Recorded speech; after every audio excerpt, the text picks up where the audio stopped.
রাজনীতিবিদ, আইনজীবী সমস্ত জায়গায় আপনার লড়াই তরুণ প্রজন্মকেও এখন ভীষণ মাত্রায় ইন্সপায়ার করে।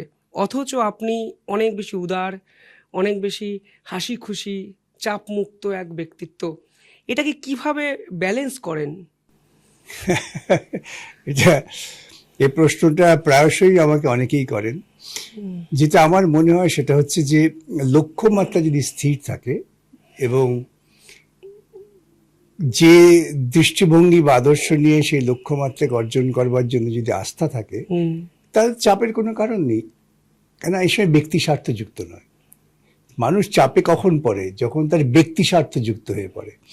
আমি এখনো পর্যন্ত ব্যক্তি স্বার্থ কেন্দ্রিক কোনো রকম সিদ্ধান্ত নিইনি, যার ফলে আমার কখনো চাপ মনে হয় না। এই সমস্ত নিজের কথা বলতে হয়, যেহেতু আপনারা প্রশ্ন করছেন। লড়াইটা সবসময়ই আমি ভেবেছি যে বৃহত্তর সমাজের মঙ্গলার্থে আমাকে লড়াই করতে হবে। আমি অত্যন্ত নিম্ন মধ্যবিত্ত পরিবার, প্রকৃতপক্ষে দরিদ্র পরিবারে জন্মগ্রহণ করেছি, সেখান থেকেই বেড়ে ওঠা। আমি দেখেছি প্রতিদিন মানুষের লড়াই, কি দুঃখ যন্ত্রণার মধ্য দিয়ে মানুষকে এগোতে হয়েছে, বিশেষ করে যারা উদ্বাস্তু মানুষ। আমি উদ্বাস্তু পরিবারে জন্মেছি, আমি দেখেছি আমার মাসি, পিসি, কাকা, জ্যাঠা, সে সমস্ত কথা আমি বিবরণের মধ্যে যাব না।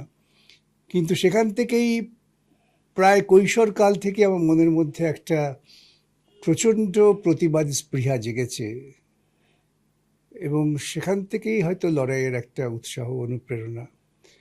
আর আমার পিতৃদেব ভয়ানক পরিশ্রমী ছিলেন।